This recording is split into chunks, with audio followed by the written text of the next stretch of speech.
One of the questions a lot of people have been asking in the wake of that massive earthquake in Haiti is, what about the risky fault lines right here in the United States? There are many, and they're in parts of the country you'd never expect, not just California, but places like Missouri and Tennessee. So how many Americans are in danger, and what if a huge quake hits here?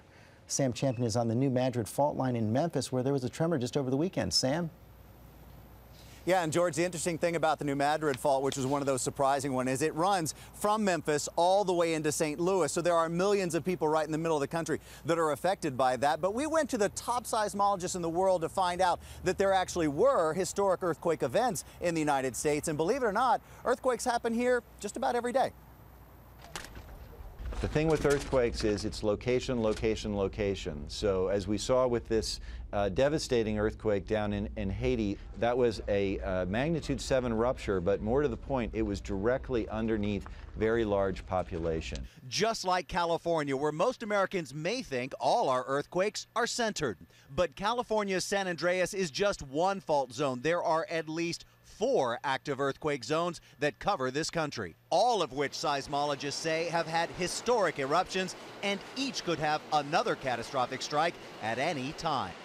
Earthquakes are a national hazard, and it's in these areas away from California, away from the places we think about, where there can be some of the greatest risk. What about America's heartland? We're on the second most active fault in the country, and that's the new Madrid fault. It runs from St. Louis to Memphis, and this is Reelfoot Lake, 16 miles long and created 200 years ago by what is still today the most powerful series of earthquakes in American history.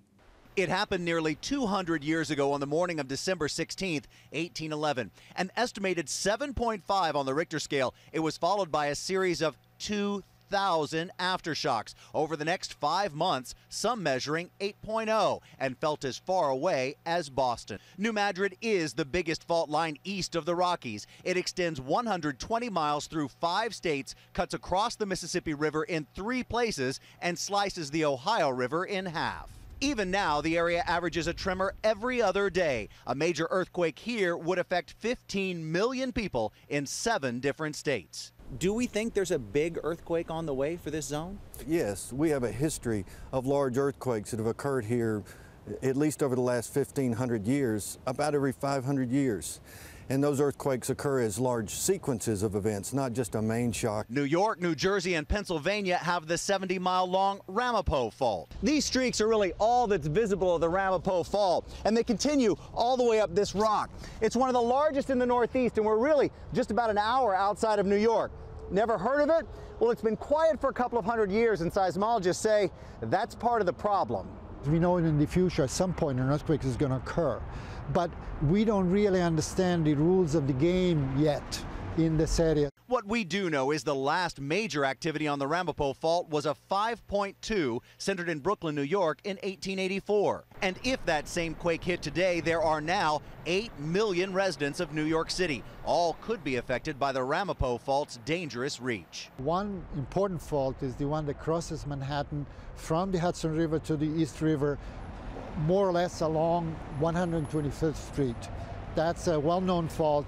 There are tunnels constructed for the water and for the subway lines underneath that cross this fault. And of course, there are 2 other hotspots. One, a subsidence zone that's just off the Pacific Northwest coast. It's in the water, but it's pretty active all the time. And the granddaddy of them all is the San Andreas Fault. There are thousands of earthquakes there every year. George? Hey, Sam, thanks very much. That was fascinating, Sam. Thank you. You said your girls were asking you this weekend about earthquakes? You know, very natural fear. They see all these pictures. They wondered, can it happen to us? Can it happen here? I had been talking to Sam on Friday, so I knew a little bit about the Ramapo Fault. We have a lot more information on our website at abcnews.com.